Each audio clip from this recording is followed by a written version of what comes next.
Joining us tonight, all the way from his home, is our good friend, Emmanuel Chibuzor. I think he's currently in Calabar right now. But Emmanuel, thank you so much for coming through tonight. The prophet of doom last time you were on the show, but hopefully you have good news for us tonight. Welcome to Game On once again. But looking at that list, Emmanuel, what is your impression of that list? It's not the kind of, a lot of people are struggling with the names, trying to put faces to the names, but what have you seen so far of this list, and what do you make of it? Well, good evening, Tunde. Good evening, Tony. Good evening, Lagos. I'm good to join you. Just two home-based players on that list, Ifeanyi Nkoku for River Supers, and that man who is also from Nigeria Customs, talking about Ibiagu. Just two players from playing their basketball on the home turf.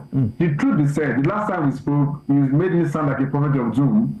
Nigeria has only 3 points in that group, bottom of the group. We didn't win a single game. And this time around, we are playing 3 games against Cape Verde, Uganda, and Libya. Starting with Libya first, Uganda next, and Cape Verde who top the group.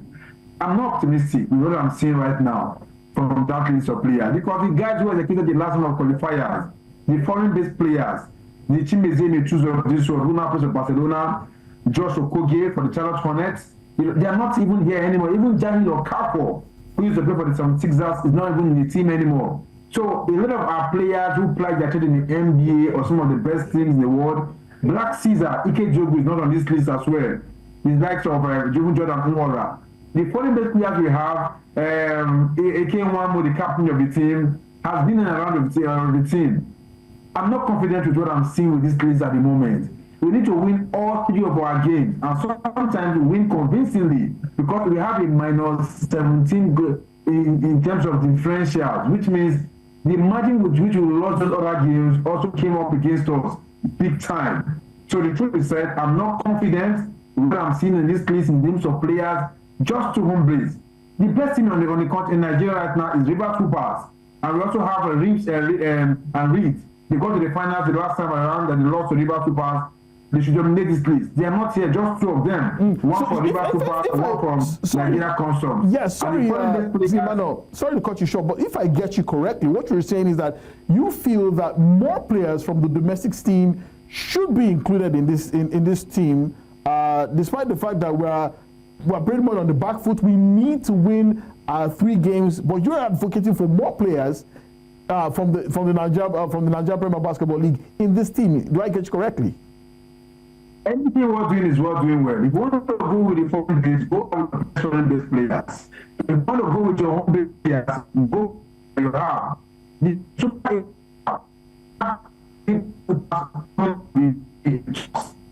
players, 3 or 4 on this list, the best players you have on the list. Even the MVP of the tournament was not even here. It wasn't even Coco that was the best player. So for me, having just 1 player is more like a community slot. Just fill up the gap. 2 players actually. So the 2 foreign-based players we have here, I'm not convinced with them. And the home-based players, they are not here. Hoops and Reeds came second in the NBBF Super 8 tournament.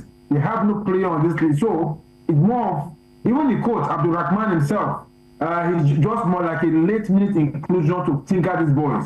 So everything looks steady to me. I'm not confident they should prove me wrong by winning all 3 games and qualifying for the AfroBasket. Until then, I'm a big fan of this team, but what I'm seeing right now, I don't have enough trust going into this tournament that kicks off later this week. Okay, Tony, you have a question for me? Emmanuel, I don't know what to say because Tony has called you a prophet of doom. No, he's speaking facts, according to him. But I'm also a little bit worried. The names are not recognizable. I'm heartbroken that from the heights of being at the Olympics, beating the American team in a friendly, we've descended to, almost our lowest point possible in basketball for the men. I'm disappointed. But my own little worry is not so much about the basketball, it's about Libya. You know, we have a very unpleasant recent history experience with Libya. Why did we allow this? Anyway, there's very little we could have done, but we already have a disadvantage going up against Libya in that first game because there's a carryover. of what happened when the Eagles were supposed to play a game there. So that one is there already. So we have to be ready to play against everything. The weather, the state, the courts, anything possible in Libya. And do we have the strength? Do we have the ability to withstand what Libya will throw at us? That's the first one. The second one is, should we not win as we anticipate our 3 games? What's the scenario for the D Tigers? There's no scenario. Out of the AfroBasket completely, or there could still be some technicalities that will allow us to come in through the back door. The fact that you're even thinking of a technicality, it just shows you just how bad this situation is. 3 teams from the group qualify. 3 teams qualify. So we have to win all 3 of the games. And most times, if Nigeria wins by 2 points margin, and the next people next to us win by 17-point margin, they have an edge over us. The margin with which you win or lose also comes to count in terms of differentials, plus minus, they call it in basketball. So we have to win and make sure we win well. So first and foremost, we have to win all 3 games. Because Cape Verde has 6 points, Libya has 5 points, and Uganda has 4 points. We have 3 points. The 3 points was just virtue of the fact that we played those 3 games. We have not won any game. So we have to win all 3 of these games while we are hoping permutations with the Super Eagles in time pass, bring out the calculation, let Libya lose, let Uganda not win this one. But if they are doing their own part, are you winning your own games? The first part of call is to win your 3 games first. Because like you said, Tunde mentioned, only 3 teams qualify from the group. And right now we are bottom of the group. The only scenario for us to qualify is to win all 3 of our games and hope results elsewhere go for us. Now for Libya, yes, I think it's going to be in their head. How motivated are the guys is the number one question. Coach Abdul Rahman, what is he telling the boys right now? Motivation-wise, I don't want to have motivation in Nigeria. We think of only finance. It doesn't have to be about finance. How well motivated, how geared up are they? Let's not forget the fact that the camp opened on Sunday while the foreign-based players came into camp on Monday yesterday. So how prepared are they to face the task ahead of them?